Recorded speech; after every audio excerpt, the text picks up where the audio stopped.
Bhavnagar Nilambag police સ્ટેશનમાં Nilambag state bank of ઇન્ડિયાના CMECC વિભાગના મેનેજરે છેતરપિંડી અને વિશ્વાસઘાતની ફરિયાદ નોંધાવી છે. નોંધાયેલી ફરિયાદ પ્રમાણે PMEGP સરકારની લઘુઉદ્યોગની લોન મેળવવા માટે ખોટા બિલો અને પુરાવો રજૂ કરીને લોનની રકમ મેળવી અને હેતુસર ઉપયોગ નહીં કર્યો હોવાને પગલે ભૂમિ નિખિલભાઈ પંડ્યા, કિરણબેન જીતેન્દ્રભાઈ રાઠોડ, જલ્પાબેન પિયુષભાઈ શાહ, જાગૃતિબેન વિવેકભાઈ લાલવાણી, ભરતભાઈ સુગનામલ અડવાણી અને સુનિલભાઈ ત્રિલોકચંદ્ર હાસેજા સામે છેતરપિંડી અને વિશ્વાસઘાતની ફરિયાદ નોંધાતા પોલીસે તમામને ઝડપીને આગળની કાર્યવાહી હાથ ધરી છે.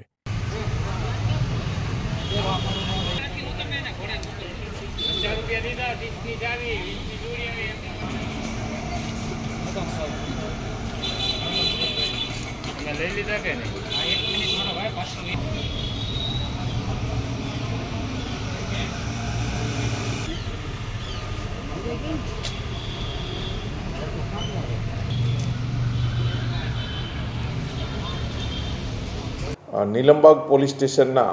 SBIના જે અધિકારી શ્રી કલ્પેશ ઝાલા સાહેબ આજે નીલમબાગ પોલીસ સ્ટેશન આવ્યા અને તેઓએ એક ફરિયાદ નોંધાવેલી છે, જેમાં સરકારી જે નાણાં જે છે તેની ઉચાપત કરેલી હોય 1,35,00,000ની વિશ્વાસઘાત અને છેતરપિંડીની ફરિયાદ આરોપી આ કામે 6 આરોપી છે, જેમાં ભૂમિબેન પંડ્યા, કિરણબેન રાઠોડ, જલ્પાબેન શાહ, જાગૃતિબેન લાલવાણી, ભરત અડવાણી અને સુનિલ ભાઈ જે છે હાસેજા, તેઓના વિરુદ્ધ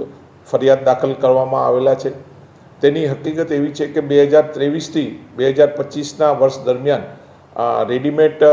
જે છે કપડાં બનાવવાના જે મશીન, તેની આ લોકોએ જે લોન લીધેલી, તે લોન માટે તેઓ અપ્લાય થયેલા અને જે પોર્ટલ ઉપર જરૂરી જે દસ્તાવેજ કે તે અપ્લાય કરી અને બાદમાં જે SBI તરફથી તેઓનું જુદી જુદી જગ્યાએ ઇન્સ્પેક્શન કરી અને જે માગેલી લોન છે 19,50,000, 28,50,000, 38,50,000 અને 47,50,000થી બી વધુની જે ટોટલ 1,35,00,000ની લોન SBI તરફથી મંજૂર કરવામાં આવેલા. અને આ કામે જે છે બે જે છે એજન્ટ જે છે ભરતભાઈ અડવાણી અને સુનિલભાઈ દ્વારા આ જે છે જરૂરી આ જે મશીનરી છે તેના બિલ આપવામાં આવેલા અને એ જે છે મશીનરી એ જે તે જગ્યાએ હતી નહીં. જ્યારે SBIના અધિકારીઓ ઇન્સ્પેક્શનમાં આવ્યા તો એ બાબતે જે છે નીલમબાગ પોલીસ સ્ટેશનમાં ફરિયાદ દાખલ કરવામાં આવેલા છે. PI શ્રી ચુડાસમા દ્વારા આ ફરિયાદમાં જણાવેલ જે આરોપીઓ જે છે તેની વિરુદ્ધ દસ્તાવેજી પુરાવા મેળવી અને 4 મહિલા અને 2 પુરુષને અટક કરવામાં આવેલા છે અને નામદાર કોર્ટમાં રજૂ કરી જરૂરી રિમાન્ડની માંગણી કરવામાં આવનાર છે.